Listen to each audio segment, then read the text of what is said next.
রংপুরে মিঠাপুকুরে স্কুল ছাত্রী অপহরণের অভিযোগে সংবাদ সম্মেলন।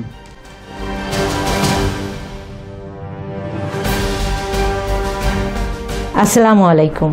এমকে টেলিভিশনে নিয়মিত সংবাদে আপনাদের স্বাগত জানাচ্ছি আমি শারমিন মিনা।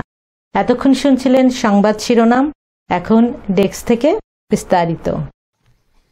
রংপুরের মিঠাপুকুরে নাবালিকা স্কুল ছাত্রী অপহরণের অভিযোগে সংবাদ সম্মেলন করেছে ভুক্তভোগীর পরিবার। ভুক্তভোগী রোকাইয়া জাহান বৃষ্টি স্থানীয় আখিরাহাট উচ্চ বিদ্যালয়ের নবম শ্রেণীর শিক্ষার্থী। বুধবার দুপুরে মিঠাপুকুর উপজেলায় আয়োজিত সংবাদ সম্মেলনে পরিবারের সদস্যরা অভিযোগ করে জানান, গত ২০ জুন সন্ধ্যায় বান্ধবীর সঙ্গে বাড়ি ফেরার পথে মাদারপুর ব্রিজ থেকে স্থানীয় ঘাটে নাজমুল হক মোটরসাইকেলে জোরপূর্বক রোকাইয়াকে তুলে নিয়ে যায়। বিষয়টি চোখে দেখে তার বান্ধবী পরিবারকে অবহিত করে। পরিবারের দাবি, অভিযুক্ত নাজমুল হক দীর্ঘদিন ধরে বৃষ্টিকে কুপ্রস্তাব দিয়ে আসছিল। প্রত্যাখ্যান করায় পরিকল্পিতভাবে তাকে অপহরণ করেছে। ঘটনার পর থানায় এজাহার দায়ের করলেও ২ মাস পেরিয়ে গেলেও এখনও মেয়েকে উদ্ধারে কার্যকর পদক্ষেপ নেয়নি পুলিশ। এ বিষয়ে মিঠাপুকুর থানা পুলিশ জানায়, ঘটনাটি তদন্তাধীন রয়েছে। আমার নাবালিকা মেয়ে রোকাইয়া জাহান বৃষ্টি, বয়স ১৪ বছর ও আখিরাহাট উচ্চ বিদ্যালয়ে পড়াশোনা করে, নবম শ্রেণীতে। ওর বয়স ১৪ বছর। নাজমুল হক আসামি আমার নাবালিকা মেয়েটাকে ফাসলাইয়া অপহরণ করে নিয়ে গেছে। আজ ২ মাস হয়, ২ মাস হয়ে গেল, এখন পর্যন্ত আমরা কোনো হদিশ পাইলাম না। আমি থানায় কোনো সাহায্য না পাইয়া এর মাঝখানে আমি আর একটা করছি।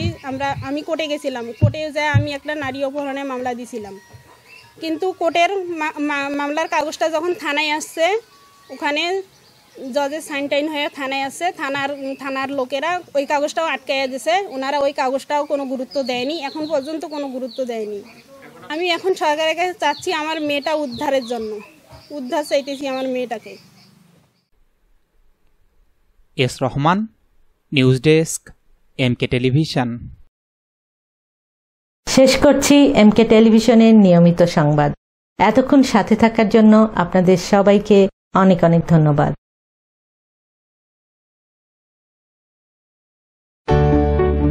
সুখবর, সুখবর, সুখবর।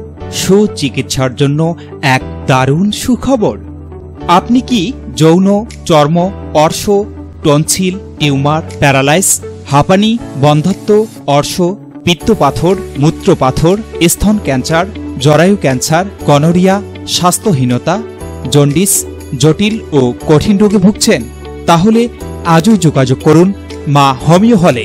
চিকিৎসা প্রদান করছেন ডক্টর হাফেজ মাওলানা মোহাম্মদ মশিউর রহমান। বিশেষ দ্রষ্টব্য, এতিম ও অসহায় রোগীদের ফ্রি চিকিৎসা করা হয়। ঠিকানা সুন্দরপীর বাজার, ১ নং বেলাইচন্ডী ইউনিয়ন, পার্বতীপুর, দিনাজপুর।